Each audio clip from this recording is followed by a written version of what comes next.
Jemaah haji Indonesia dihimbau menyiapkan dokumen penting seperti paspor dan visa setibanya di Bandara Madinah, Arab Saudi.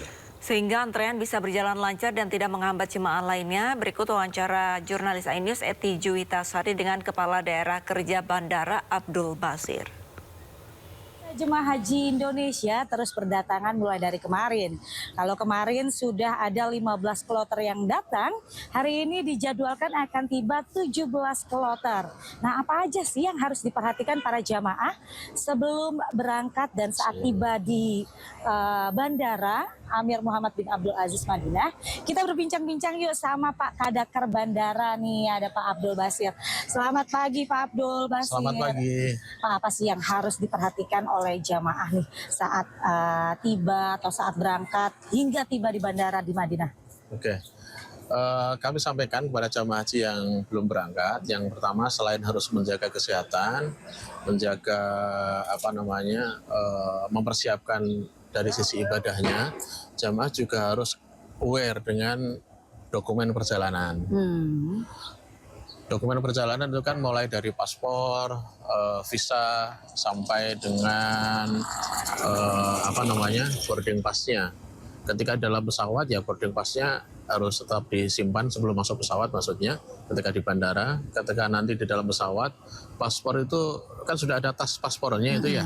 Tas paspornya itu jangan sampai dilepas dari badan kita, tetap dikalungkan aja. Karena kemarin ada satu jamaah yang tas paspornya ketinggalan di dalam pesawat.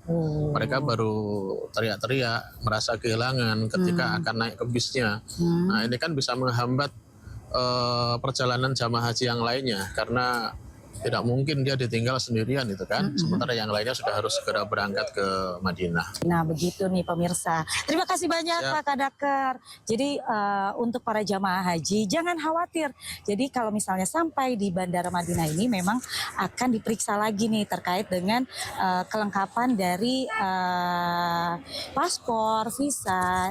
Jadi jangan ragu untuk membuka paspor dan visanya, tidak untuk dikemana-kenain toh. Oke, dari Madinah Arab Saudi, Eti Juwitasari melaporkan. Pemirsa, konsumsi untuk para jemaah haji disiapkan secara teliti. Ya, setiap sampel makanan akan dicek di 3 lokasi untuk memastikan kualitas konsumsi jemaah haji.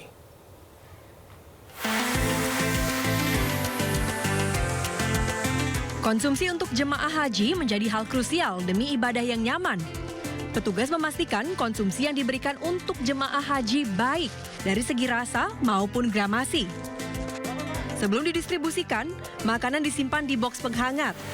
Setiap makanan kemudian diberi label keterangan batas maksimal waktu konsumsi. Ketentuan gramasi juga diperhatikan, yaitu 170 gram karbohidrat dan 80 gram protein. Jemaah haji juga mendapatkan buah dan air mineral. Kita melakukan pengawasan secara berlipat-lipat secara ganda ya. Mulai dari mengecek makanannya, kadaluarsanya, maupun pengawasan dari mulai sampel makanan yang diproduksi ini nanti akan setiap sampel yang diproduksi akan dicek di 3 lokasi. Yang pertama di Daker, kemudian juga di KKHI atau Kantor Kesehatan Haji Indonesia, dan di sektor tempat jemaah berada. Nanti ada petugas konsumsi di setiap hotel yang akan memeriksa makanannya. Selama di Madinah, jemaah haji mendapatkan 27 kali makan dengan perhitungan 3 kali makan selama 9 hari. Dari Madinah, Arab Saudi, Eti Juwitasari, iNews melaporkan.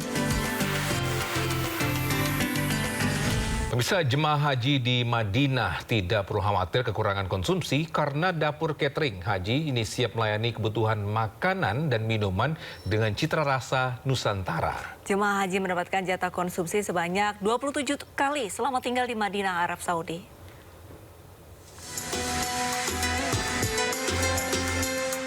Ibadah haji jemaah asal Indonesia mendapat dukungan penuh dari pemerintah. Salah satunya dengan menyediakan dapur catering di Madinah, Arab Saudi.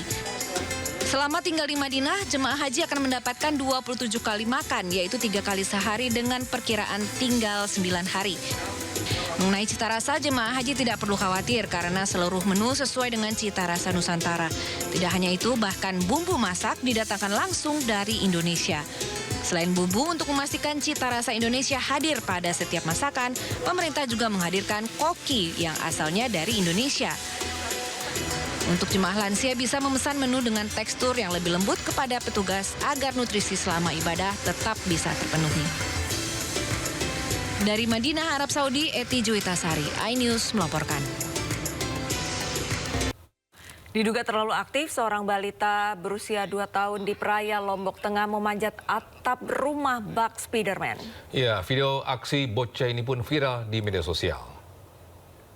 Ya Allah, gama inak, takut. Warga di Kelurahan Gonjak, Kecamatan Praia, Lombok Tengah dikejutkan dengan aksi balita memanjat atap rumah. Balita berusia 2 tahun ini tengah merayap di atas atap rumah dan terlihat kesulitan untuk turun. Usai mengetahui balita di atas atap, keluarga pun panik bergerak cepat mengevakuasi menggunakan tangga hingga akhirnya balita berhasil selamat. Dari pengakuan sang ibu, sang balita diduga merangkak naik ke atap melalui kandang ayam yang berada di samping rumah setelah lepas pengawasan saat bermain. Diketahui balita dikenal sangat aktif. Keluarga pun tidak mengetahui kejadian sebelum diberitahu tetangga. Mendapatkan informasi itu melalui media sosial. Tapi setelah kami mengetahui informasi di sana di kolom komentar bahwa itu adalah warga Gonjak, langsung kami konfirmasi ke kepala lingkungan setempat dan mendapat informasi bahwa itu adalah anaknya Eliza di RT 7. Setelah kami mendapatkan informasi, kami langsung menuju ke rumahnya saudari Eliza. Dan kami langsung memberikan edukasi kepada ibunya untuk lebih berhati-hati dan menjaga anaknya. Karena usia segitu anak lagi aktif-aktifnya. Para orang tua diimbau selalu waspada menjaga anak mereka saat bermain guna menghindari kejadian yang membahayakan. Dari Lombok Tengah, Emma Widiawati, iNews melaporkan. Proses evakuasi 2 warga Rusia yang terjebak di dasar tebing pantai Cemongkak, Bali berlangsung dramatis. Ya, saat evakuasi dari helikopter, tim SAR harus berpacu dengan waktu karena air laut yang semakin naik.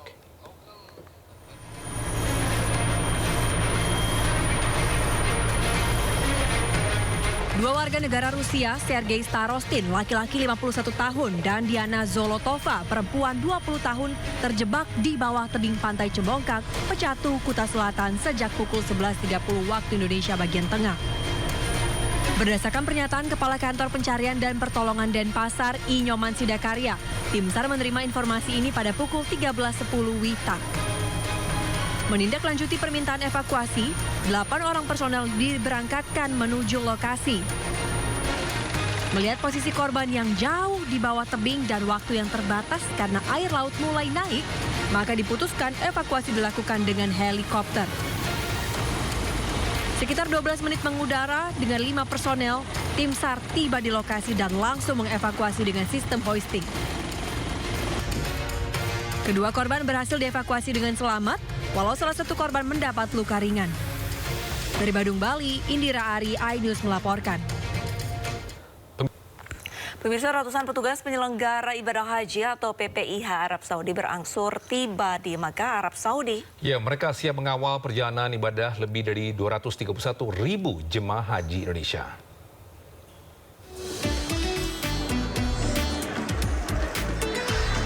Gelombang perdana kedatangan petugas PPIH Arab Saudi tiba di Bandara Internasional King Abdul Aziz, Jeddah.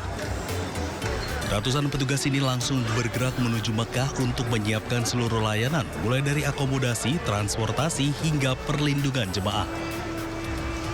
Para petugas ini harus bekerja cepat dan berkolaborasi dengan berbagai pihak, termasuk mahasiswa Indonesia di Timur Tengah, demi memastikan seluruh skema layanan dan mitigasi berjalan tanpa celah sebelum 231.000 jemaah haji Indonesia tiba dalam beberapa hari ke depan. Atau petugas penyelenggara ibadah haji PPIH Arab Saudi yang bertugas di Makkah Al-Mukarramah, alhamdulillah sudah mulai sampai berdatangan, dan sesuai dengan timeline ada 3 trip ya, atau 3 hari ya, dan masing-masing hari ada 2 flight, 2 penerbangan.